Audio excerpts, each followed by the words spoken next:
All right. Hi, everyone. This is Rami Al-Ahmad. I'm the chair of the Education Committee in PAMA, the Palestinian American Medical Association. And this is the second webinar for related to COVID outbreak. And we had the first webinar about 10 days ago, and we talked about how to formulate the guidelines and the grade approach. Also, we talked about management briefly. And in this lecture, we're going to talk about prevention and diagnosis. We're honored and blessed to have two distinguished speakers today, Dr. Shahinaz Sultan and Dr. Reem Mustafa. And also on the panelists, we have Dr. Majdi Hamarshi and Dr. Faris Safi. Both are PAMA board members, and they also work as a pulmonary and critical care physicians in Kansas City and Toledo, respectively. I would like to introduce Dr. Shahinaz Mustafa, who is associate professor, a gastroenterologist, and a health service researcher at the University of Minnesota and the Minneapolis VA healthcare system. She is the program director of the GI Fellowship Training Program and the chair of the Clinical Guidelines Committee of the American Gastroenterological Association. Dr. Shahinaz, thank you for joining, and you can start. Let me just give you the privilege. You can. And meanwhile, if I may say one quick thing. So Dr. Shahinaz Sultan and Dr. Reem Mustafa, thank you for being with us. On behalf of myself, the president of PAMA, the Palestinian American Medical Association, I thank you. We appreciate your time. We are honored to have people of your caliber on our webinars. Thank you again, and without any further ado, I'm going to give you the platform. Thank you again. Thank you very much. It's a pleasure to be here, and thank you for the invitation. I'm struggling a little bit to open up my file, but let me see if I can share my entire screen.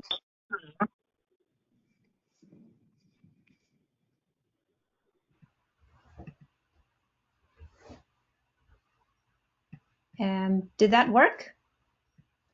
So I can't see yours yet. Okay.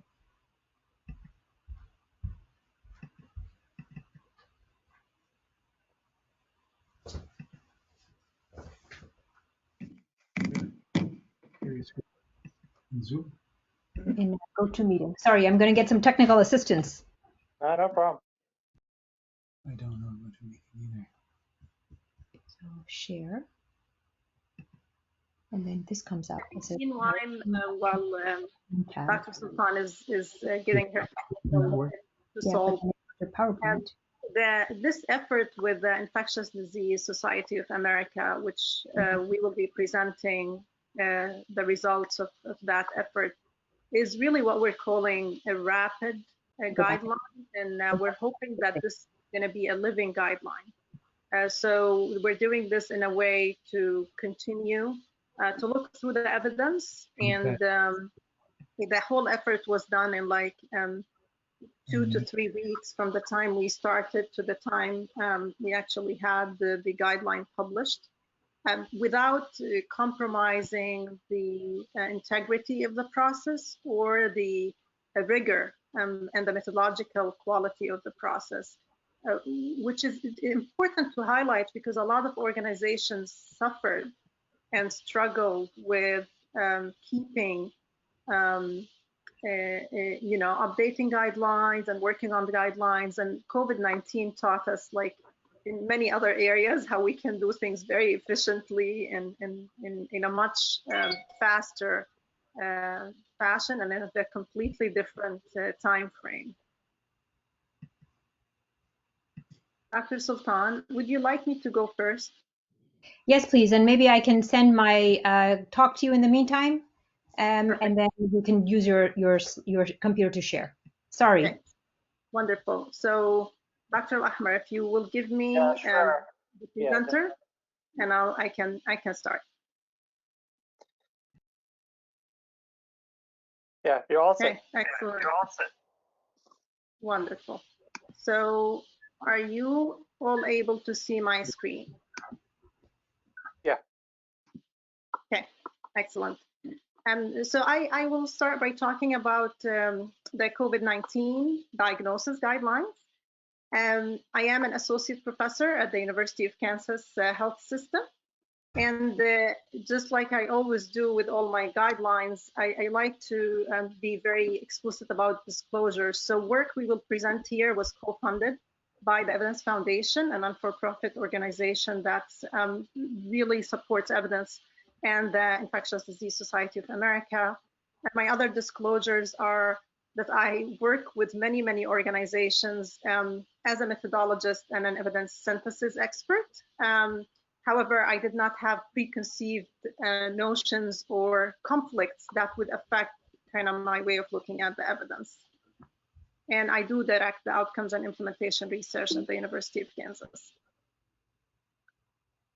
So these guidelines were published on May 6th. And as I said, they're part of an effort. We have the treatment, which we presented last time, and Dr. Sultan will talk about the prevention, and this is the diagnosis part. And I just want to thank the whole team, including the infectious disease experts and the methods experts, who I'm presenting the work on their behalf. So I'm going to make this a very clinically oriented, very clinical presentation. And I will start with talking about the recommendations, and then I'll take you through what evidence supported these recommendations and how did we think about it. So the first recommendation here is that the IDSA panel recommends a SARS coronavirus 2 nucleic acid amplification test, which is a form of PCR testing in symptomatic individuals in the community suspected of having COVID-19, even when the clinical suspicion for COVID-19 is low. And this was a strong recommendation based on very low certainty of evidence. And this is something that we don't do often. We actually do this very, very rarely as a part of a paradigm for in concordant recommendation. So how can we have a strong recommendation when we have very low certainty evidence? And really what prompted us to do that is the concern about spreading an epidemic. So although we had low certainty about the evidence overall, but we placed very high value on trying to stop the spread of the epidemic, and that's why it's a strong recommendation. There are things called remarks with these recommendations. So a remark is some sort of an explanation or things that will help clinicians when they read the recommendations. I did not place all the remarks in this talk because I hope that will prompt you to look at the actual guideline. However, for example, when we say symptomatic, who did we mean?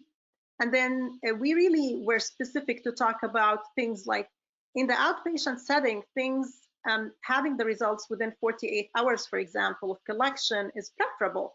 So having the test, but having the results in 2 weeks, which is something that was happening in the beginning of the pandemic, is completely useless. Or having it even in a week, because we're actually placing high value on the assumption that you're going to get the results of the test in a timely manner and that you can act on them. Who are the symptomatic people? So here's an example of one of the tables in the guideline. And this is consistent with the CDC definition. So people with cough, shortness of breath, or they at least have 2 of 3 symptoms: fever, chills, repeated shaking with chills, muscle pain, headache, sore throat, and new loss of taste or smell. Now, many of you may think, okay, there are other symptoms. So we've heard about diarrhea and other kind of GI symptoms. And why is that not there? Why is stroke not there? Because there have been reports of patients having stroke as their manifestation. Because these are, yes, important symptoms, but they're not your typical symptoms. So that doesn't mean that you shouldn't be thinking about COVID-19 outside of these symptoms, but this is really what is very typical. And again, this is consistent with the CDC. Second recommendation, the IDSA panel suggests collecting nasopharyngeal or mid-turbinate or nasal swabs rather than oropharyngeal swabs or saliva alone for SARS-CoV-2 RNA testing in symptomatic individuals with upper respiratory tract infection or influenza-like symptoms suspected of having COVID-19.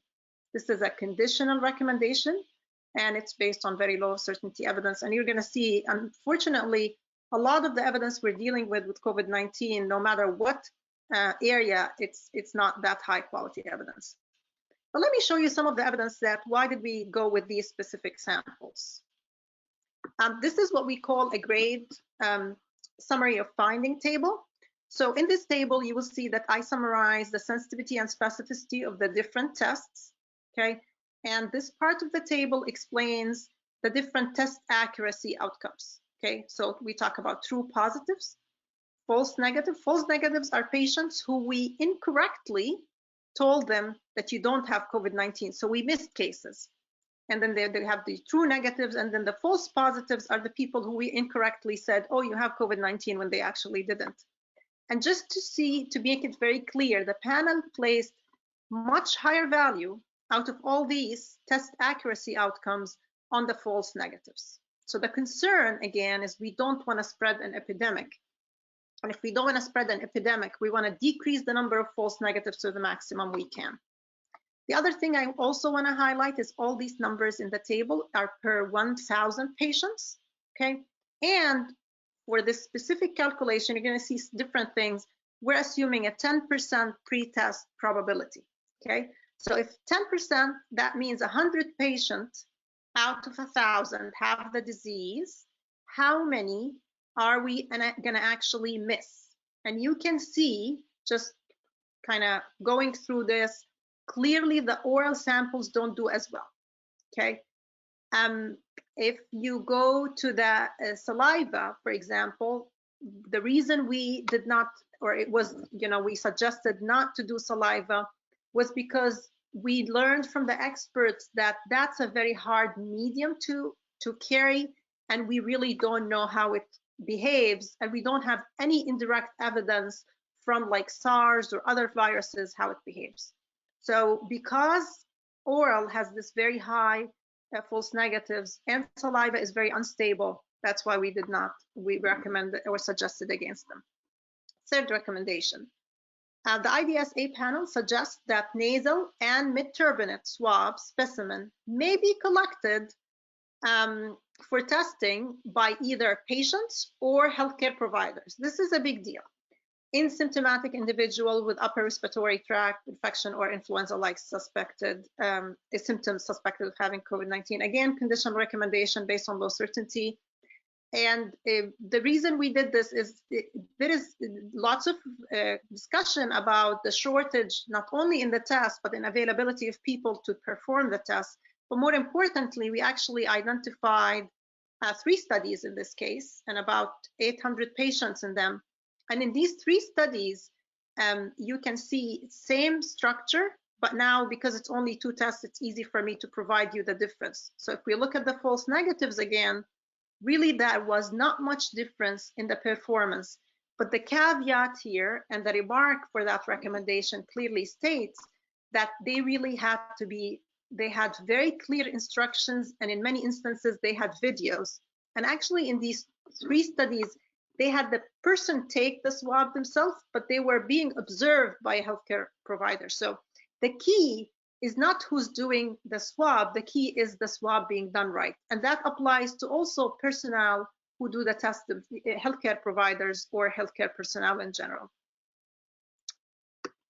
Fourth recommendation, the IDSA panel suggests a strategy of initially obtaining an upper respiratory tract sample, so nasopharyngeal swab, rather than a lower. So start with an upper sample for SARS-CoV-2 RNA testing in hospitalized patients with suspected COVID-19. Now, if the initial upper respiratory sample result is negative and you still have suspicion for COVID-19, then the panel suggested collecting a lower respiratory tract sample, okay, rather than repeating an upper. And really the reason for that is multiple things. So I'll show you the evidence very quickly. So if you look at the rate of false negatives, and you're going to observe that we use the much higher prevalence here, because now we're talking about people in the hospital. Some of them are in the ICU, and we're really suspecting COVID-19. So much higher prevalence or pretest probability. And the false negatives, if you do an upper versus a lower, they're still quite a bit false negatives. However, what we learned are two things. One is not all labs can do a lower respiratory tract sample. Not all labs can run it.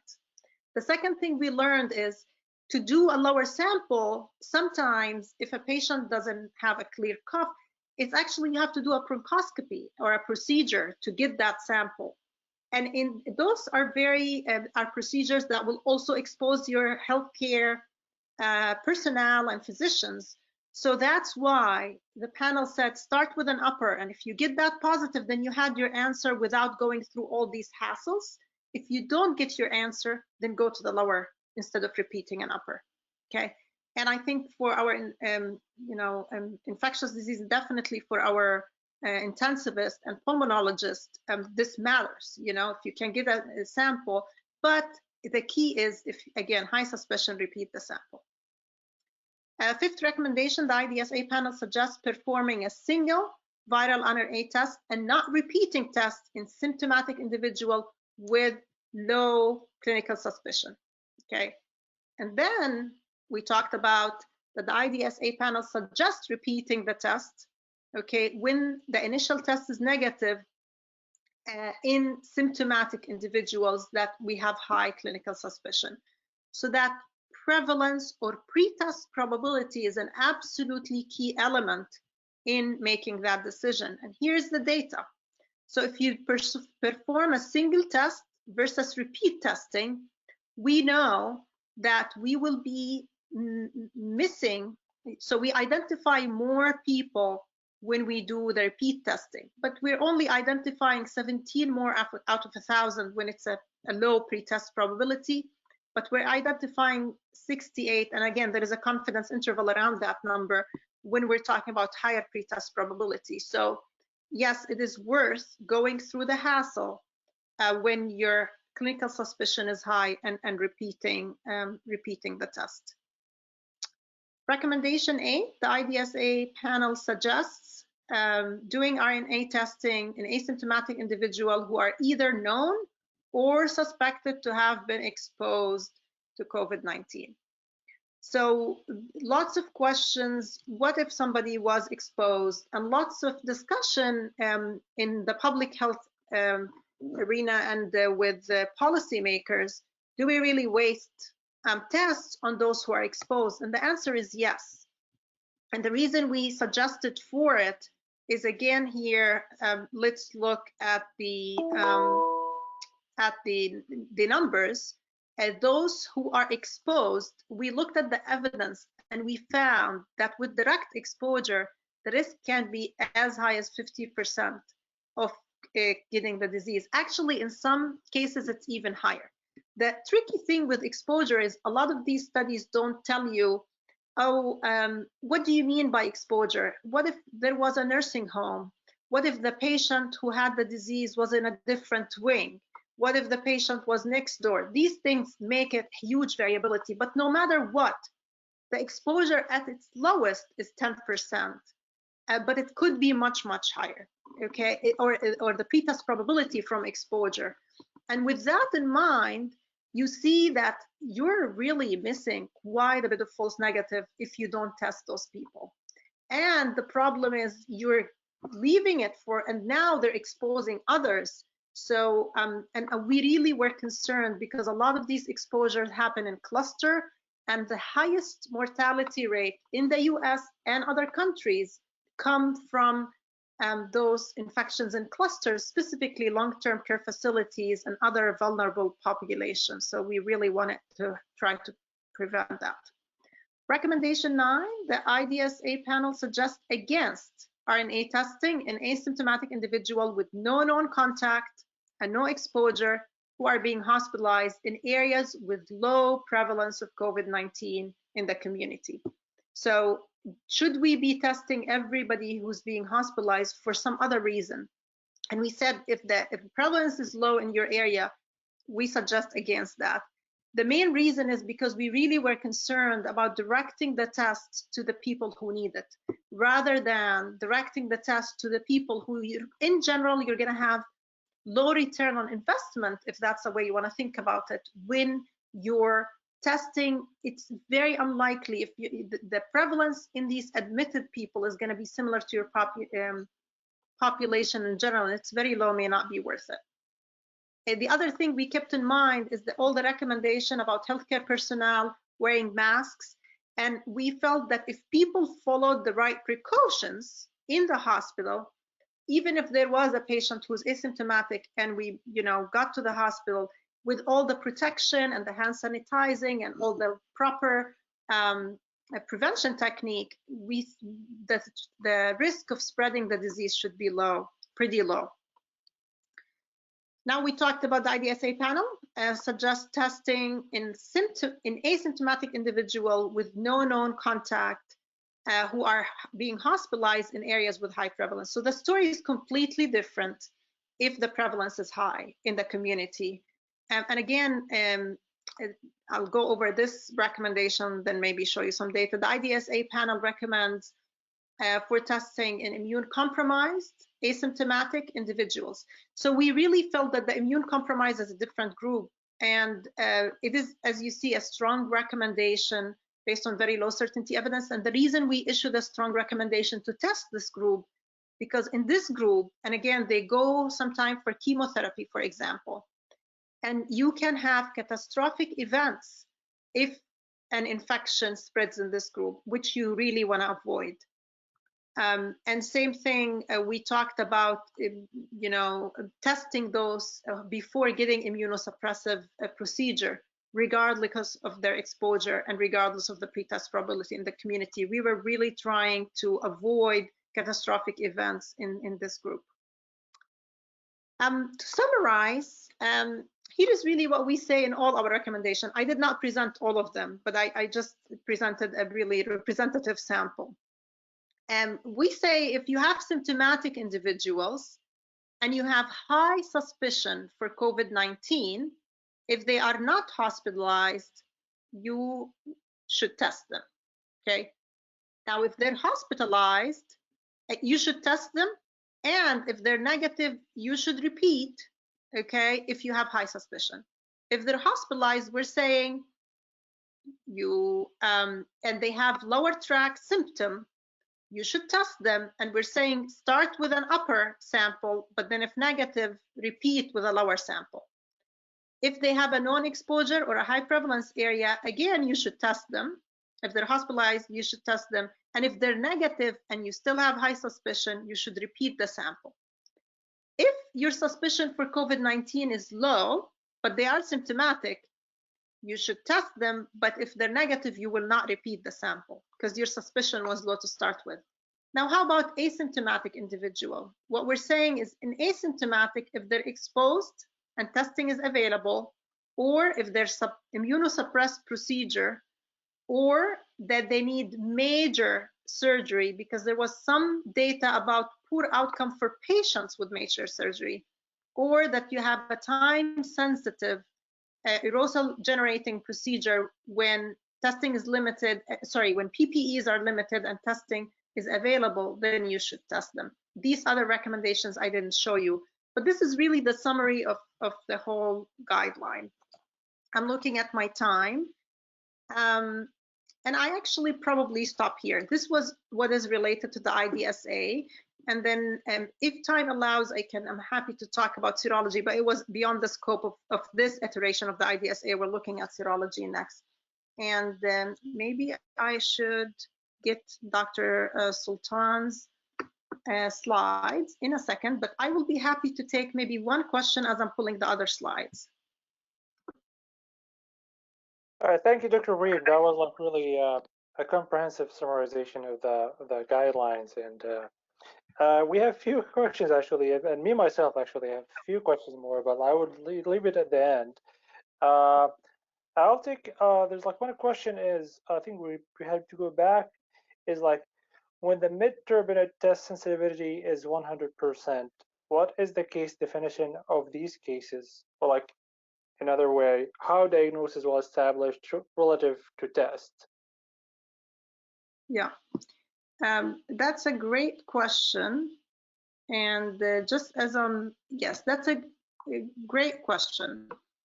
So remember when I was talking about, that we had low certainty or very low certainty, there were some serious issues with the definitions and how those studies were done. And some of these issues relate to the fact that the definition, for example, of what we call the reference standard, how were the tests done, was not well defined all the time. However, some of the definition will include multiple tests. So for example, we will take multiple samples, and if any of the samples is positive, we are going to consider it a case. The other thing is about the different targets they looked at. So what primer they used matter, which target they used matter. And in some cases, especially the ones from China, they even considered things like a CT scan with pretty consistent features with COVID-19 as part of their COVID-19 reference standard. So all these things are problematic. And that's why, do I 100% believe that 100% in the mid-turbinate? No. And the way we express that is by saying that we have low or very low certainty. And I hope that answered the question. All right, thank you. I guess we can move forward and get Dr. Sultan's presentation. And we still have like more questions about your part. We're just kind of like leave it at kind of like have a discussion with everyone at the end. Dr. Shahnaz Sultan, are you ready? Yes, I'm ready. Sorry about the technical difficulties. Dr. Mustafa will have to drive for me. So this is my disclosure slide. As you know, I do work on guidelines for the American Gastroenterological Association. I'm the chair of the committee. And we also, from this organization, have worked on trying to develop some guidelines, rapid guidelines, to provide some guidance to the community about triaging procedures, about PPE during endoscopy, and now we're working on a guideline about how to incorporate testing as a strategy to reopen and ramp up endoscopic procedures. I'm also a member of the GRADE working group, and I have a small grant from the NHLBI as a methodologist on an asthma diagnosis and treatment guideline. So this slide, again, just highlights that this was really a group effort. So if you look at all the names of the people, in addition to methodologists, we had infectious disease specialists, as well as experts nationally, not only from the US and Canada, but also we had someone from Hong Kong that served on our committee as well. And we had a pretty broad diversity of opinion and expertise, which is really, I think, one of the necessary things that you need to have when you're developing a guideline, especially which was a bit controversial, and we'll get into some of the controversial areas as we move on to the recommendations.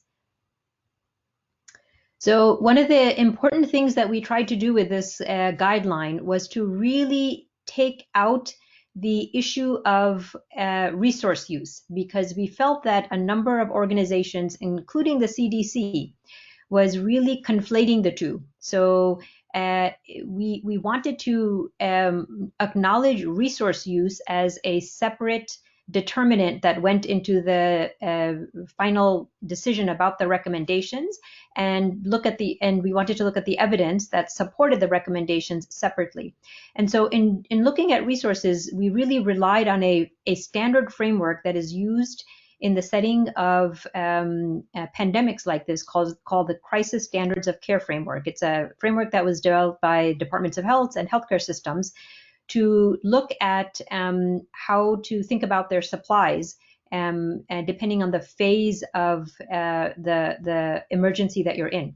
So the normal business practice, normal standard care, normal usual business is really the conventional capacity. Here we have no issues about supplies. We have availability of everything, and we practice kind of in a normal setting. Then the second and the third stages are the two that really, I think, are the ones where a lot of healthcare systems had to make a decision about whether they had moved from the conventional capacity now to the contingency capacity, which is where most healthcare systems were.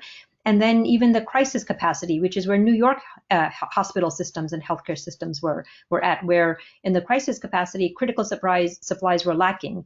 And in the contingency capacity, there was really an emphasis on trying to preserve and conserve the available supplies, paying a lot of attention to supply chains that were helping to make decisions about how to reuse and restock the supplies that were needed to help healthcare professionals. Next slide. So here I'll start talking a little bit about the recommendations, and you'll see that then when you hear about the recommendation, we'll have a recommendation that we make for the conventional setting, and then a separate recommendation for the contingency or crisis capacity setting. So our first recommendation really focused on masks. So we were trying to look at we were trying to make a recommendation about the use of N95 masks or respirators for routine patient care. And our first recommendation is that in the conventional setting, the IDSA guideline panel recommends that healthcare personnel caring for patients with suspected or known COVID-19 patients use either a surgical mask or an N95 or higher, and we clarify those as N99s or PAPRs, compared with no mask as part of appropriate personal protective equipment. And we wanted to emphasize that really it's so important to think about masks as part of a bigger process of personal protective equipment, which includes hand hygiene, which includes wearing gloves, which includes eye protection, which includes wearing gowns. And so it's really not in isolation. This was a strong recommendation based on moderate certainty of evidence, and we'll look at some of the evidence in the next slide. Now, acknowledging that there was an extreme shortage of masks depending on what state you were in or what healthcare system you were practicing in, we made a second recommendation that highlighted what you should do in the contingency or crisis capacity setting. And this was our second recommendation. We said during contingency or crisis capacity settings, i.e. respirator shortages, and specifically we were referring to N95s or higher, the IDSA guideline panel recommends that healthcare personnel caring for patients with suspected or known COVID use a surgical mask or use a reprocessed respirator, a reprocessed N95, instead of no mask as part of appropriate PPE. And this was a strong recommendation based on moderate certainty of evidence. And if you go to the next slide, I can show you what we based our decision on. So when we started to look for direct evidence around how to care for patients with COVID, and what type of PPE and masks should be worn, we found very, very limited data. Most of the data we saw came from early studies in the pandemic from China, where individuals were being admitted with COVID-19, but we had not yet recognized that this was the SARS-CoV-2 virus that was causing this infection. And we did not fully appreciate how transmissible the virus was. And in that setting, when patients with pneumonia or upper respiratory symptoms were being admitted, there was variable wearing of PPE, and there was also variability in if PPE was worn, whether N95s were worn or masks were worn. This was the only direct evidence we had about COVID-19.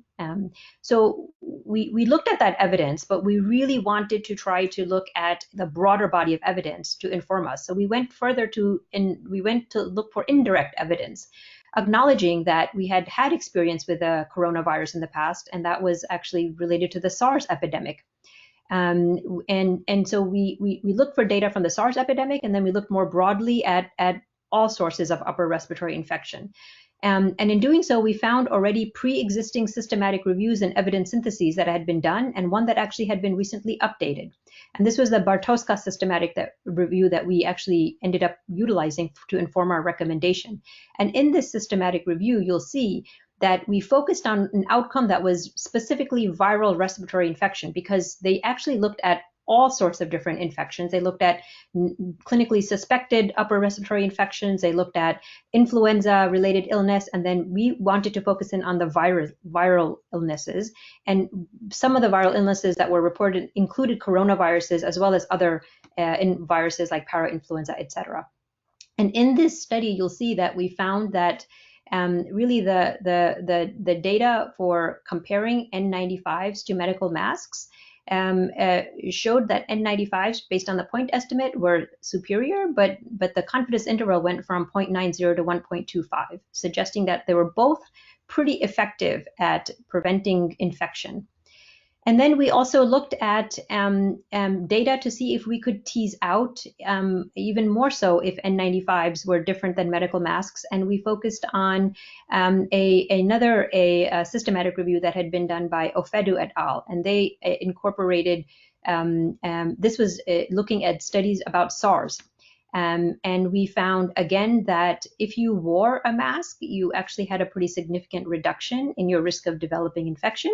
But really, if you compared one mask to the other, there was a signal that N95 was better based on the point estimate, but really that either were effective in preventing infection. So if you go to the next slide, we summarize this in our summary of findings table. And so for SARS, we based our recommendation on these 3 observational studies, which had a lot of issues because many of them were based on recall bias. So people developed an infection and they went back and they asked them, oh, what kind of mask did you wear? So there were lots of issues that made us a little bit unsure about the quality and our certainty in the confidence estimates. And we acknowledge this by rating down the certainty of evidence. But still, we found that for both SARS infection and for broadly viral respiratory infections, we found that both N95s and surgical masks were effective in reducing your risk of actual infection. Next slide. Now, we also focused on aerosol generating procedures, and there's a lot of debate about what an aerosol generating procedure is, but the thought is that when you're actually doing a procedure that leads to viral particles that are then released from the surface of cells where they are actively replicating, they can then lead to the development of smaller virons that then can actually be in such a small state that they can then circulate in the air and become airborne. Everything we know about the virus at the moment, we understand that the primary mode of transmission is respiratory droplets and then contact. So when the respiratory droplets then get released, they settle by gravity onto surfaces. And then by touching those surfaces, we actually can spread it. And they can stay viable on surfaces for prolonged periods of time. But there are instances where you can actually aerosolize the virus. And this is when you're doing this, what we call aerosol generating procedure. The most common, or the aerosol generating procedure that's associated with the highest degree of aerosolization, is actually tracheal intubation. But having said this, there's some debate because you will see that there's really no consensus on what we consider aerosol generating procedures. And the list of aerosol generating procedures has been growing and growing. So we wanted specifically to look at aerosol generating procedures, acknowledging that once you have aerosolization, that surgical masks are not as effective as N95 respirators. And so when we made this recommendation, we thought, in knowing that the evidence around how masks work, we basically relied on that because we had no direct evidence on individuals that had been exposed to aerosol generating procedures to inform us about whether one mask was superior. But we know that surgical masks are loose fitting and N95 respirators are fitted. We know that the filtration capacity of a surgical mask is not as good as an N95. The reason it's N95 is because 95% of virons less than 3 to 5 microns in size are filtered through the respirator and cannot go through the lining of the respirator.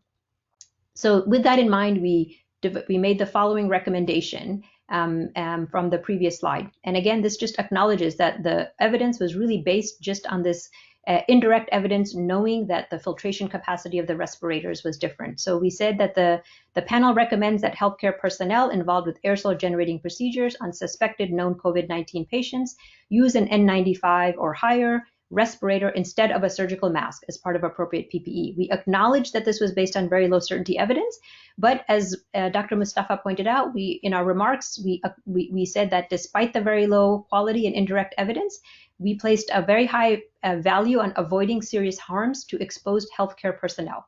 And so we made this strong recommendation. Next slide. Next slide. So this is a graph just showing you that people have tried to understand how much aerosolization actually occurs with certain procedures. And based on that, what is the risk of a healthcare worker who is exposed to this procedure? What is the risk of infection? And this is, again, an existing systematic review that is now currently being updated by Tran et al., where they tried to look at this. And in patients that were involved in tracheal intubations, they had the highest risk of developing infection. And this is all from the SARS epidemic data. And then lower down, you'll see things like insertion of a nasogastric tube and bronchoscopy is down there. So some of the data in my field, when we were looking at the information about doing endoscopy, we really relied on some of the studies that focused on bronchoscopy because we thought that they would have a similar risk. Okay, next slide.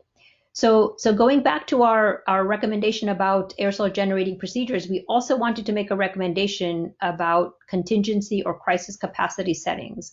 And in this setting, the IDSA guideline panel suggests that healthcare personnel involved with aerosol generating procedures on suspected or known COVID-19 patients use a reprocessed N95 respirator for reuse as part of appropriate PPE. And so here again, we thought that at least the idea was that having a respirator was important, even if it was a reused or reprocessed one, acknowledging that there was some emerging data showing that N95s, though they're meant really for a one-time use, and that is how they've been endorsed by NIOSH and OSHA, that there was some evidence that if you reprocess them adequately, they potentially retained their filtration capability and could be reused over multiple uses. And we now know that the data shows that really up to 3 to 5 reuses is appropriate. And after that time, you start to affect the fit of the N95, and so it loses its effectiveness. Next slide. And here we also acknowledge that even having said that, even reprocessed N95s were very difficult for some people to have access to. And so we said that you could even consider using a face shield over a surgical mask or a face shield over your N95 respirator during an aerosol generating procedure for reuse and extended use. And in all these instances, we wanted to highlight that one of the biggest sources of contamination is really the donning and doffing procedure. And that it was really important that if you're going to take a used N95 and then try to save it and reuse it, that you are not contaminating yourself in the process of taking it off and in the process of reusing it. And that was very, very important. And then in there also was the implicit guidance that you always had to use proper hand hygiene. And so using hand hygiene before you touched the mask, taking off the mask, and then appropriate hand hygiene again after you handled the mask. Next slide. This was a summary of the table. So this was basically looking at the information about extended use and reuse. And if you look at the study design, it was really anecdotal reports and experimental lab conditions. So we found information and data from the Institute of Medicine, now the National Academy of Medicine, where after the SARS epidemic, they really wanted to try to understand how you could preserve N95s, because during the SARS epidemic, there were real issues with availability of PPE. So they did these experimental studies where they had N95s that were then subject to lots of different types of procedures to clean them and to remove the virus from them. And then they also had mannequin heads where they would take on and put off the N95 over and over and over again on these mannequin heads to see how many times you had to do that before the shape of the mask and therefore the fit was affected. So I won't read all this to you, but just to tell you that we were really dealing with very, very limited evidence, but we wanted as much as possible to try to inform us about how to make sure that we, with this scarcity of resources, how we could maximize the use. And then one additional thing I'll add is that there's data to show that if you're going to reprocess, the two ways that are most commonly being used and for which there's data to support that this allows you to then reuse it 3 to 5 times is vaporous hydrogen peroxide and ultraviolet germicidal irradiation. And there's a number of now FDA approved, just newly approved systems that allow you to, mostly using UV light, clean or remove the virus from your N95s and then recirculate them to healthcare personnel. Next slide. So this is an algorithm where we try to summarize all of our recommendations. And you'll see again, we wanted to make this distinction between conventional settings where you have all availability of PPE and then resource scarce settings, which is really the reality for most of us working in the US currently in our various healthcare systems. And then we specifically wanted to focus on knowing that there are aerosol generating procedures which are potentially higher risk, and then non-aerosol generating procedures where you are at much lower risk. And really for the majority of healthcare personnel that are taking care of patients and are not involved in aerosol generating procedures, either the surgical mask or the N95 are appropriate. Next slide. These are, this is my last slide, and these were just additional questions that we tried to answer, but we found very limited information for double gloves versus single gloves. There was one study that showed that double gloves was superior to single gloves, but they didn't tell us whether in the single glove study they were actually using appropriate hand hygiene. And so we ended up not making a formal recommendation about this, also keeping in mind that even though there was availability of gloves, that perhaps that if we were to then make this recommendation that gloves again would also become scarce because people would be automatically double gloving. And then we also tried to look at shoe covers versus no shoe covers. And again, we found very limited evidence. We found a study where they had swabbed different parts of people's clothing and garments and looked to see if they could isolate any viral particles. And they found that in one case report, they found that the tops of the shoes actually were found to have viral particles. They were not, we don't know if they were live viral particles and could have infected someone, but we did find them, again, suggesting that if you're having respiratory droplets that are being released, you can imagine that by gravity, they're going to fall down to different surfaces on the bottom. And then finally, we had some narrative summaries that you're welcome to go to the website and read if you have any additional interest in trying to understand. And then finally, I put this slide in because the most important thing and the principle that was really highlighted in our panel discussions was the importance of the donning and doffing process, and that really it's not just about the individual mask or the individual double glove or the shoe cover. It's really about the process of donning and doffing. And they talked about studies where they now have established doffisers that watch you as you're donning and doffing, and that if you have a second person who's watching you taking off your PPE and putting on your PPE, you're much more careful and you're less likely to contaminate yourself just by your own hands, touching something that might have had touching a surface where a viral particle might have landed, and then you are exposing yourself that way, regardless of whatever PPE and mask you might have worn. And I'll stop there for questions. Thank you, Dr. Chahinaz, for the great presentation. It was like really informative. I will start with questions for you, then I think we can go back to Dr. Mustafa for more few questions left, and then for also for discussion. So my question is, in regards to the first recommendation, which is like a surgical mask and versus N95, which is like there's like no really much difference in protection.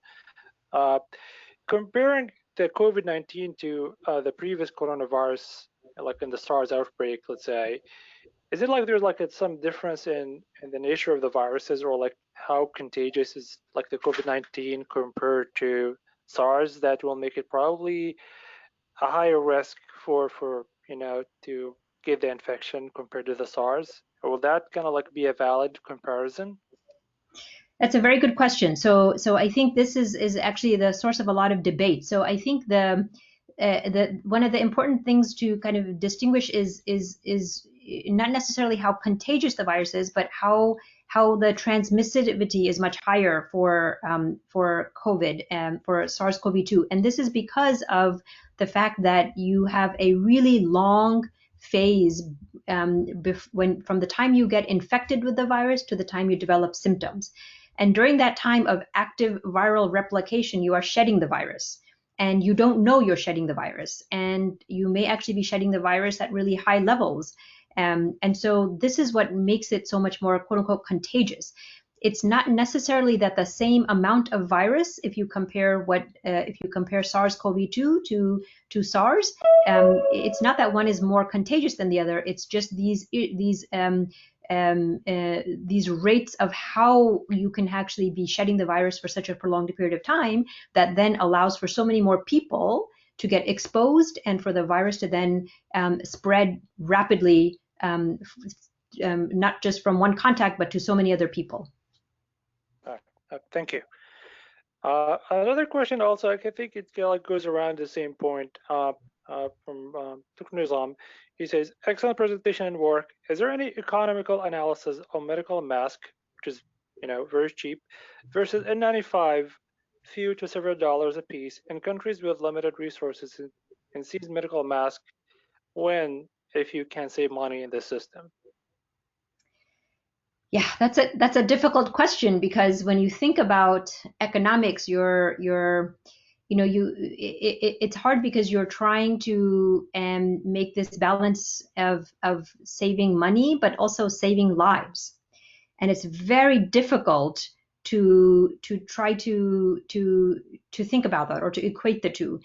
I think it's I think the reality is that we do have a scarcity of resources, but how do you make that determination that you're going to get a mask knowing that you're going to have this much of a higher risk of getting infected, and then once you're infected, knowing there's no vaccine, knowing there's limited treatments, that you have a certain risk of also dying from it. It becomes very difficult to do this from an economic analysis standpoint. In the infection prevention world, they follow this what's called a precautionary principle, which is that you really, when you don't know, you go to the highest common denominator. You instead of going to the lowest common denominator, you actually go to, when you don't know, you go to the highest protection you can provide, because of all the uncertainties. And so really, for all these reasons, when we were debating what to do in these contingency crisis settings, we were really struggling because everyone really wanted to still say, no, we need to use the N95, but we had to understand that, what do you do when you don't have it? How can you save the 95 and reuse it? And then as your last resort, use a surgical mask with a face shield. Thank you. I will also, there's another question. It was directed to Dr. Mustafa, but I think also it kind of apply for both, both parts, which is, and I guess also Dr. Mustafa can weigh in. So in terms of methodology of these guidelines, the understanding is it was based on a systemic review of published cases to drive the evidence. Was this data US data? We generalize these guidelines to other countries? That's a great question. So when we did our systematic review of the literature, we did not restrict the data to the US. Actually, a lot of the COVID-19 data was coming and still, from China and from the world. So we did not really restrict in any way. And I think what Dr. Sultan showed us is really an explicit effort to highlighting the resource setting. And I think what a lot of people, it was surprising to a lot of us, even in healthcare system, that we're actually operating under a resource sparse or resource limited setting in the US. Yeah. The whole world was not expecting that. So in many hospitals in New York City, they really operated similar to countries in Africa in the Middle East and many other low and middle income settings. They just did not have the resources. They did not have the PPE resources. So that was the reality. And I think, like Dr. Sultan already mentioned, it is extremely important not to convolute what the evidence says and what your resources allow. And we're hoping that we were able to do that. In the testing guidelines, we didn't feel the need to do exactly like go to that level of explicitness, because really it was about if the test is available, then you run the test. But we were trying to focus on the accuracy of the test, which there were some tests, for example, or techniques that were only used in China. We summarized the evidence and you can find it, but we did not recommend based on tests that are not available at all in the US. However, we looked at all that evidence. I do hope that that answers the question. Thank you. I go like there's a few more questions about testing. Is there like any role for stool testing for SARS-CoV-2? Well, this is the one question that I'm pretty sure Dr. Sultan will be happy to answer as a gastroenterologist. The data that we have is about viral availability in different body fluid sample. And it is available, or you can find the virus particles in the stool. We do not know if those are, increase the infectivity or not, but it's been found in stool. However, what we learned from our experts is that the processing of stool samples is extremely challenging. It takes a whole different setup in the lab. So people were not even open to contemplating the idea of this as an option. Dr. Sultan, anything you want to add to that? Yeah, it's a source of a lot of debate in the GI community, as you can imagine. And so we, but Dr. Mustafa said that exactly right. So if you think about when you have a cough or when you have an infection, a lot of your secretions in your airways, you're swallowing them and you're actually ingesting them and they're passing through your GI tract. So you can imagine a scenario where if you have enough of a viral load, then you're swallowing it, that some of it is actually going to be manifest in your GI tract. Having said that, there are studies showing that there are actually cells in your GI tract that the virus can actually bind to and then start replicating in. So at the moment we just don't know, but most of the data is suggesting that there is virus in the stool, but it does not lead to infection. It's not a source of infection. So we don't have to worry about fecal oral transmission as another way of getting infected. All right. Thank you. Another question. I know, Dr. Reem, you briefly mentioned about testing patient, but who's or what the patient population that needs to be tested. But how about universal testing for hospital staff? That's another excellent question, and that kind of fits into probably the category that Dr. Sultan mentioned. So with the American Gastroenterology Association, we are collaborating on this project of trying to use testing to reopen endoscopy suites, for example. Okay, and we're trying to kind of see that. Really, the key is what determines the value of testing versus not testing is what is the pre-test probability in your population. That's absolutely the one key factor. So if you know that you are in a very low pre-test probability area, and I think the prevalence varies quite a bit. It varies from, so you can't look at your state prevalence. You really need to know your prevalence for your county or the population, the referral population in your hospital. But if the pre-test probability is pretty low, that probably is not a good use of the resources of the healthcare system. The other big question that comes with this, okay, what if you test them, how often are you going to test them? Are you going to test them once and that's it and feel good about it? Or are you going to repeat testing because your healthcare personnel are leaving the hospital and going out in the community and coming back? So that becomes a real challenge. The one group that I believe, and we're actually submitting for funding to look at this, I think the healthcare personnel who work in long-term facility, have been proven to be a source of infection for those long-term care facility, because the residents are there and those personnel are bringing the infection to the facility. Those were actually, but it's not proven, but we are proposing that they should be tested on every 5 to 7 days. But there is no data to support testing of healthcare personnel frequently or on any base. That will decrease the infection. The other thing is, if we're going to do that, I think people should be very conscious and conscientious of, if that's the decision that the healthcare system want to take, you should start with who are the people who are dealing with your vulnerable. So if I am to choose, it's going to be the group that the personnel that sees the immune compromised, the personnel that sees your patients who are at the worst risk, at the highest risk of actually having bad outcomes.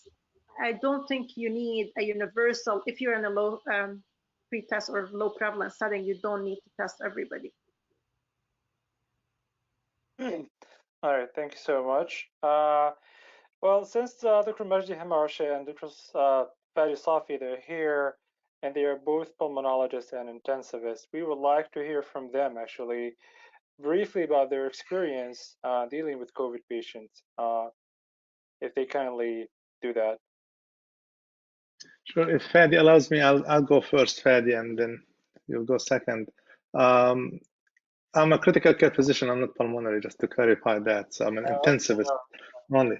Yeah. So I want to say that IDSA guidelines, when they were released, the next morning we were meeting in our hospital, and we have a committee that we have a protocol that we keep updating. It's a live document, and the IDSA guidelines were the most useful among many other guidelines, like including other societies, because you went into the details and you gave recommendations and you critiqued the evidence that everybody was talking about, and then you helped us to kind of put a weight when you gave that very low to high quality of evidence that helped us to kind of evaluate the evidence. So it was very helpful. It helped us a lot as clinicians on the front line, and it was heavily referenced in our document, that live document that we do. So we thank you for your effort. That's very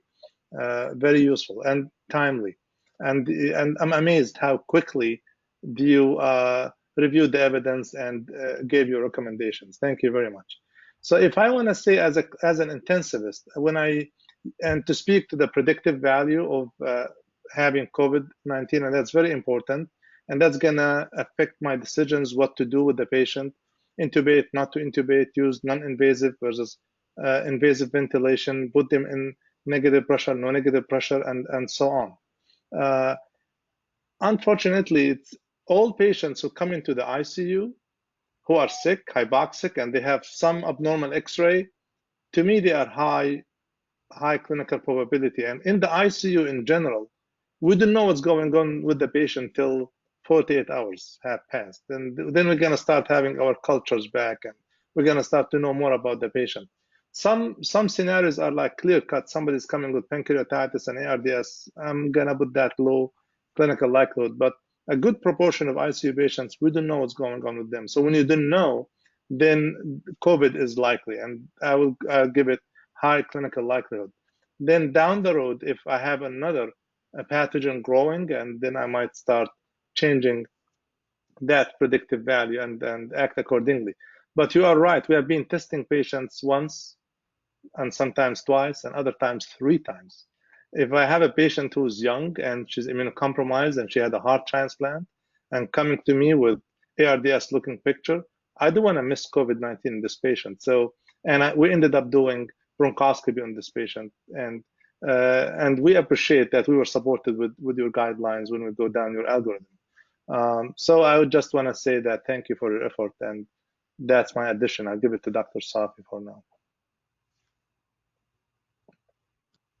Thank you, Majdi. Thank you, Dr. Reem and Dr. Shahnaz. These are very useful, and I second Majdi's that the IDSA guidelines were the most useful in our practice.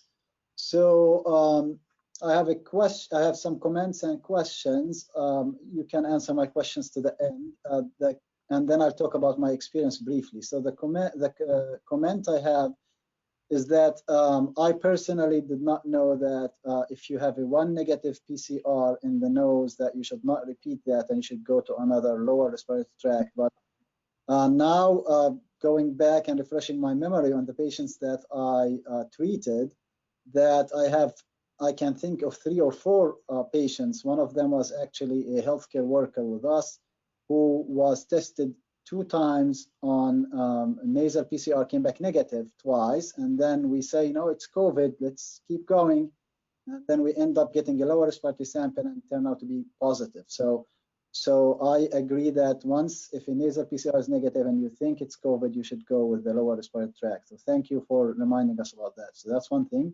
The question as I have for both of you would be about the viral load and the infectious load, and the infectious dose and the viral load, and if there is any correlation with the severity of symptoms, and what does it mean when somebody has a 10,000 copies versus 100,000 copies in the RT-PCR of the nasal swab. As for my experience with the patients, I'll give some numbers because I have an IRB now approval. So in some of the hospitals that I work at, I treated around 140 patients. We had around 40 of them were in the ICU, were intubated. So I have 40 intubated patients from 140, so around 1/3 were intubated. Among intubated, 20, so more than half, 27 patients, we had deaths. And we treated with everything we have. We treated with heparin. We treated with systemic steroids initially. We treated with tocilizumab. We treated with convalescent plasma. And now we have remdesivir. We received the 150 vials to treat patients. And the only thing I can say from my experience is that if you treat early on, you have good results. If you don't treat early on, and once the patient is intubated, the inflammation cascade keeps going until the lung is fibrosed in a few weeks, or the kidney, patient gets renal failure, and then eventually the outcome is not good. So that is my summary of the findings that we have, but we're still analyzing the data, and we're looking at differentiating between patients who did not make survive and patients who were discharged, because we have around 13 or 14 patients who were intubated were eventually discharged, and we are now trying to follow them up in the clinic, do their PFTs, and see their long-term sequelae from the illness. So just to kind of follow up on that, and to try to answer your question, in our experience, you're absolutely right. The patients who have this cytokine storm of some sort and who are really sick, I have treated patients in the ICU who require dialysis, and I have never had to give as much high doses of anticoagulation. I was beyond anything I've done in my career before.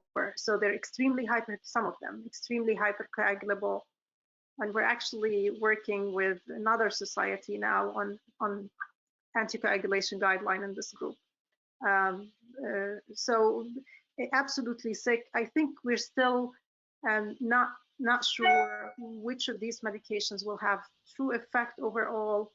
And it appears, to the best we can tell, even with the newer evidence since the IDSA guideline came out, that some of these medications may have some benefit on days, for example, in the ICU, but it's not clear that it will have benefit in mortality. So, you know, a lot to keep up with.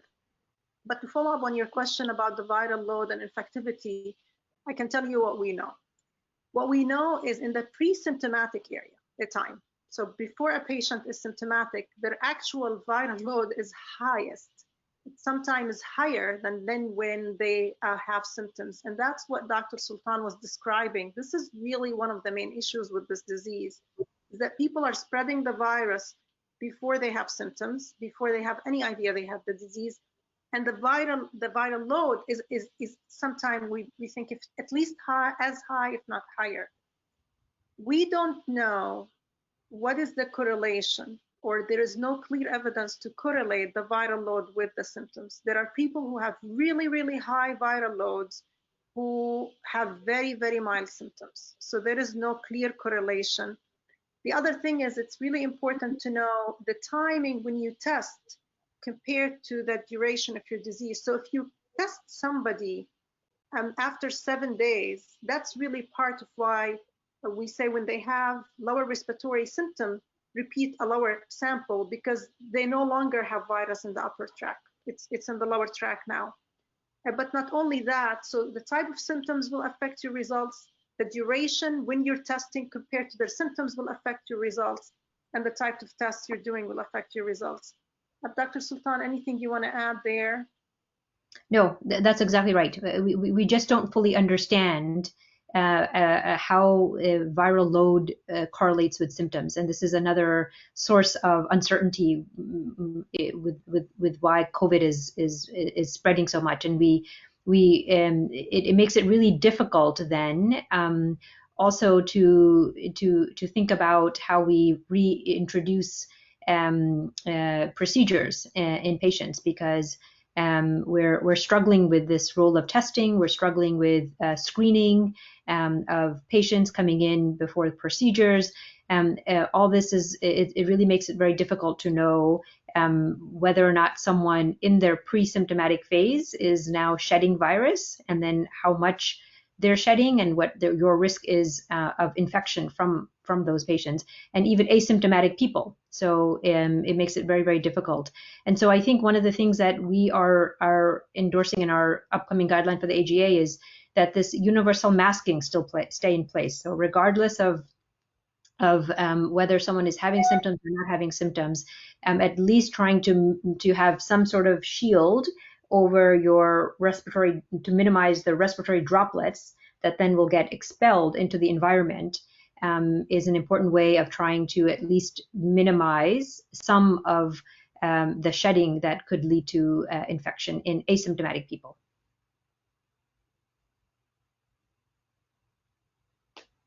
All right.